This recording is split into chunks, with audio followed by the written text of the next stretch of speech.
नमस्कार, मी मनश्री पाठक. बातमीपत्रात स्वागत. बातमीपत्राच्या सुरुवातीला एक महत्त्वाची राजकीय बातमी. मी लोकसभा नाकारली तर राज्यसभेचं काय घेऊन बसलात, अशा शब्दात छगन भुजबळांनी आपल्या नाराजीच्या चर्चांना पूर्णविराम दिलाय. मी नाराज नसल्याचं सुद्धा त्यांनी स्पष्ट केलेलं आहे. तर भुजबळ नाराज असतील असं वाटत नाही, अशी प्रतिक्रिया हसन मुश्रीफांनी दिली आहे. तर दुसरीकडे भुजबळ नाराज असल्याचं काही कानावर आलं नाही, असं सुप्रिया सुळेंनी म्हटलंय. दरम्यान 4 जून नंतर मोदी सरकारच राहणार की नाही हा प्रश्न असल्याची खोचक प्रतिक्रिया नाना पटोलेंनी दिली आहे. छगन भुजबळांची गेल्या काही दिवसात सातत्यानं महायुती विरोधात भूमिका.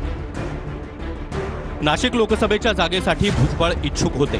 भाजपनंही हिरवा कंदील दिला, मात्र उमेदवारी जाहीर होत नसल्यानं त्यांनी निवडणुकीतून माघार घेतली. नाशिक लोकसभा निवडणुकीतून माघार घ्यावी लागल्यानंतर भुजबळ हे शिंदे गट आणि भाजपवर नाराज असल्याची चर्चा आहे. घाटकोपर होर्डिंग दुर्घटनेनंतर सरकार आमचं, महापालिकेवर प्रशासक, मग उद्धव ठाकरेंचा संबंध काय, असं वक्तव्य भुजबळांनी केलं होतं. भाजपच्या 400 पारच्या नाऱ्याचा लोकसभा निवडणुकीत फटका बसल्याचं वक्तव्य देखील त्यांनी केलं. थेट भाजप नेत्यांवरच या वक्तव्याच्या माध्यमातून भुजबळांनी निशाणा साधला. राष्ट्रवादीच्या बैठकीमध्ये भाजपनं विधानसभेला 80 ते 90 जागांचा शब्द दिल्याची आठवण करून देत एक प्रकारे भाजपवर भुजबळांनी अविश्वास व्यक्त केल्याचं बोललं जात आहे. जितेंद्र आव्हाड यांनी बाबासाहेब आंबेडकरांचा फोटो फाडल्यानंतर राज्यभरात आंदोलनं झाली, मात्र भुजबळांकडून आव्हाड यांची पाठराखण करण्यात आली. अजित पवार गटानं देखील आव्हाडांविरोधात आंदोलन केलं, तर भुजबळांच्या समता परिषदेकडून मनुस्मृती जाळत आंदोलन करण्यात आलं. विधानसभेच्या जागांबाबतचे आपले जे वक्तव्य होते, आपण नाराज आहात? मी नाराज काय नाही. मी फुले शाहू आंबेडकरांचा समता परिषदेचा पाईक आहे आणि मी ह्या अशा गोष्टींमध्ये जे आहे मी स्पष्टपणे बोलतो. खोटं बोलणं मला जमत नाही.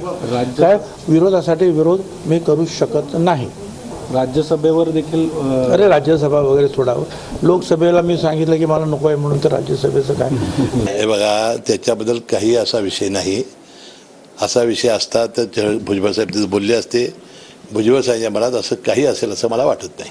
छगन भुजबळांना राज्यसभेवर पाठवण्यासंदर्भात काही नाही, मला काही माहिती नाही. याबद्दलची माहिती अजितदादा पवार आणि हे नेतेच आमची सांगू शकतील. भुजबळ साहेब नाराज आहेत? माझ्या कानावर काय नाही आलेलं बाबा. 70 ते 80 जागा विधानसभेच्या घ्या दादा, ह्यावेळेस कॉम्प्रोमाइज करायचं नाही. तो त्यांच्या पक्षाचा अंतर्गत विषय ना, आम्ही कसं सांगणार? त्यांनी काय, त्यांचं काय जाताना ठरलं असेल, विधानसभेला किती सीट देणार, लोकसभेला, हे आम्हाला कसं माहिती असेल? मी तर काय नेगोसिएशन मध्ये नव्हते. माहितीत पाठवायची व्यवस्था तरी होऊ शकेल का राज्यसभेला? कारण की 4 तारखेचा निकाल आला तर ही सरकारच राहते की नाही हा प्रश्न आहे. त्याच्यामुळे मला त्याच्यावर आज प्रतिक्रिया देण्याचं काही कारण नाही.